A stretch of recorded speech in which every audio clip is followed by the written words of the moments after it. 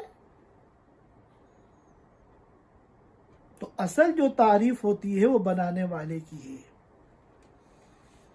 اب یہاں پر رک کر ایک بات سمجھ لیے، تعریف بعض مرتبہ تو چیزوں کی ہوتی ہے اور بعض مرتبہ تعریف کاموں کی ہوتی ہے۔ بہت سی خوبصورت چیزیں ہمیں نظر آتی ہیں صبح سے لے کے شام تک، ہم ان کی تعریف کرتے ہیں، یہ تو چیزیں ہیں، اور بہت سے کام ایسے ہوتے ہیں، بہت سے کارنامے ایسے ہوتے ہیں کہ جن پر تعریف کی جاتی ہے، غریبوں کی مدد کرنا، حسن سلوک کرنا، تعلیم میں اعلیٰ نمبرات حاصل کرنا، دنیا میں بہت سے اچھے کام ہیں، ان اچھے کاموں کی بھی تعریف ہوتی ہے۔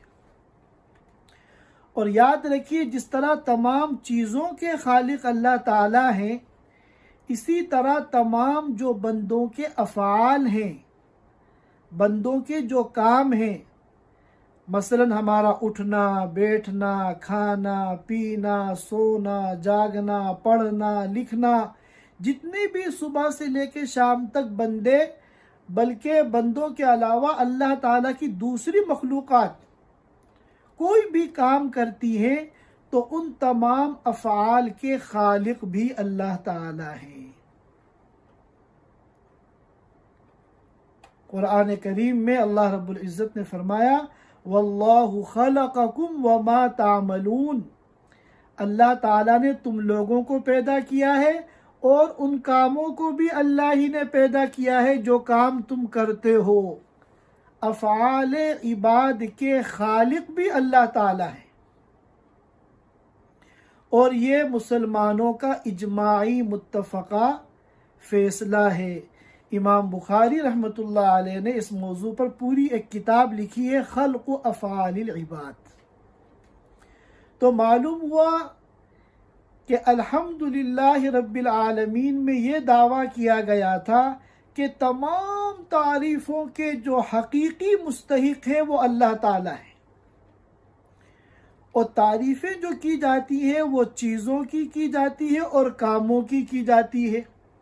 فلاں چیز بڑی خوبصورت ہے اور فلاں انسان نے بڑا اونچا کارنامہ انجام دیا، اور اللہ تعالیٰ جس طرح چیزوں کے خالق ہیں، پیدا کرنے والے ہیں، اسی طرح بندوں کے افعال کے خالق بھی اللہ تعالیٰ ہیں۔ اور جب کسی کام کی اور کسی چیز کی تعریف ہوتی ہے تو در حقیقت وہ اس کے پیدا کرنے والے کی تعریف ہوتی ہے، اس کے بنانے والے کی تعریف ہوتی ہے، جیسا کہ ابھی مثالوں سے میں نے آپ کو سمجھایا۔